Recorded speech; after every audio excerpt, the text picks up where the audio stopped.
This is the Bear Creek Arsenal SSCP 5 to 30 power second focal plane scope. And you're either the kind of person who's surprised that Bear Creek Arsenal makes a 30 power scope, or you're the kind of person who's never heard of Bear Creek Arsenal. In either case, let's learn more about this scope on this episode.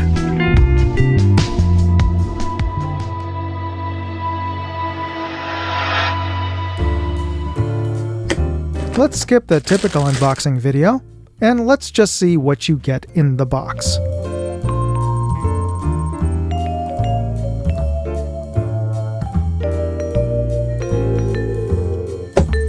This is the Bear Creek Arsenal SSCP. It is a 5 to 30 power second focal plane 56mm objective lens scope, coming to us from Bear Creek Arsenal, which is known for making value tier firearms and accessories, but just recently got into also putting out optics. And a 30 power optic tends to appeal to folks who are doing long range hunting and shooting, but tend to also be very particular about the performance of their optics, so it'll be interesting to see if this lives up to their expectations. Now, in terms of features, this has a 11-step illuminated reticle. Again, second focal plane Christmas tree style reticle. It has an off in between the 1 and the 11, and it's powered by a single 2032 coin battery. It does not come with a battery, and a lot of scopes nowadays don't.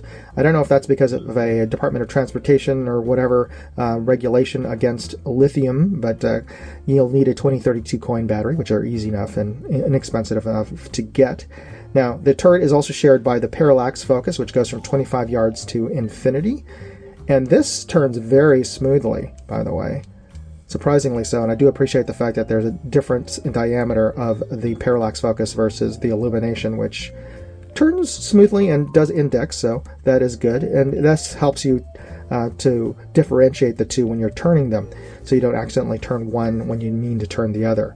Now, let's check out our elevation and windage turret, starting with our elevation, and it is a pull up to unlock. Wow, nice and loud and tactile positive with just a little bit of slop, just the barest hint of slop, really not anything to write home about. Now, this is a quarter MOA per click, and this is a user resettable turret, so that once you have your reticle zeroed out, you can just unscrew the top here. It does come with a plastic tool, but you can use a coin or a flathead. Just unscrew that. You can pull up the turret and set it down on 0 to re-zero it. Now let's check out our windage. Well, maybe even just a tad bit louder. Tactile positive with, again, almost really no slop to mention. And you just press down to lock it. There we go. And also resettable using a tool or a coin. And let's check out our magnification. That turns smoothly.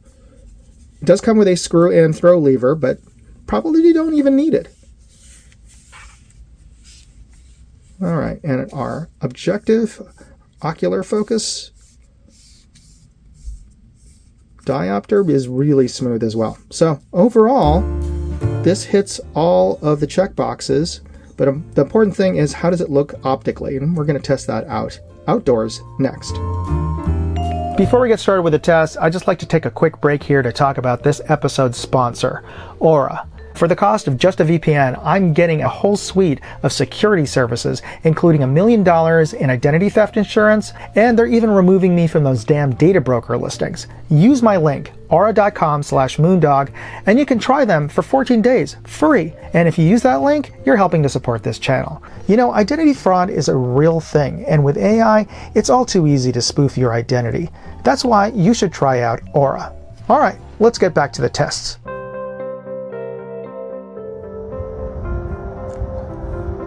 We're looking at the peak of Mount Davidson, approximately 1,400 yards away, through the Bear Creek Arsenal SSCP at its lowest power of 5 to get our best overall image through the glass. And you can compare the image you're seeing inside of the glass to the world outside of the glass in terms of color and saturation and contrast. And as we increase magnification, we're just going to magnify all the faults in the glass. So let's bring this up to about halfway in its magnification range to 15 power, and I'm seeing a little bit of milkiness introducing it into the image, and especially on the outside edges of our scope view.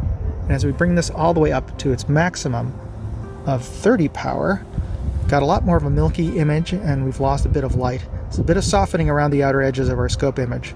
The center is nice and sharp though. I can make out the trail marker sign there. That's that white object at the very center near the crosshairs. That is a 3-foot-ish steel sign on top of an 8-foot tall pole, which is a good proxy for an IPSC target at this distance. And I can also make some additional detail out, like a utility box, a green utility box below and in front of that trail marker sign on the ground there, as well as a J-pipe just to the right of that utility box. So that is a good amount of detail that we're getting from this 30 power scope. Now I'm going to bring this all the way up to its maximum of 11 in terms of illumination. And I'm going to put my hand in front of the bell just so you can see what, if anything, is illuminated and visible. You can see a bit of most of the center crosshairs of the reticle are illuminated. And we're looking through the Bear Creek Arsenal at our reference target's downrange at 100 yards. And we're looking through the glass at its lowest power of 5 to get our best overall image. And it's generally a good color balance and good sharpness at this distance and magnification, though I am seeing some chromatic aberrations in the target frames on either side of our target board, some purple fringing around the edge of the white target frames. Now, this is a good opportunity to take a look at our range of adjustments, starting with our elevation. And we're seeing a little bit of the eye box peeking in at the top there, and that's the topmost extent of adjustment. We're seeing a little bit of the eye box at the bottom, and that is the extent of the bottom. And because the camera is locked in to the scope, we won't be able to make little fine adjustments like our head does when we see the eye box. All right, let's check out our windage. You can see the eye box there, and that is the rightmost extent of our range of adjustments.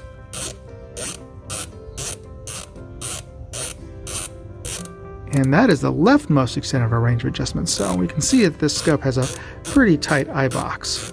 Let's bring this back to factory 0 on our turret. All right, let's bring up our magnification all the way up to 30. And we can see we've lost quite a bit of overall brightness and contrast in the overall image. It's gotten quite a bit cloudy, and we can see notable chromatic aberration around the outer edges of the target board. Though overall color rendition is still pretty good. You can see that in the color chart on the top left. Though there is a quite noticeable chromatic aberration, it's still pretty sharp. And we're roughly lined up to the diamond on the grid target on the bottom left. So this is a good opportunity to do a box test on these turrets. So let's start with our elevation. I'm going to dial in 8 MOA. And yeah, that brings us right into the next diamond target. And if I dial 8 MOA into our windage, yes, and that's into the next grid target. And if I dial our elevation back, right into the next target, and let's dial this back to 0 on our windage, and we're right back where we started. So this thing tracks well to its turrets track well. All right, let's do a turret abuse test. This is called the Nipple Twister, which was invented by my buddy Cyclops Joe. We're just going to turn the heck out of these turrets and see if they'll return back to its original starting position when we dial back our turrets to their factory 0.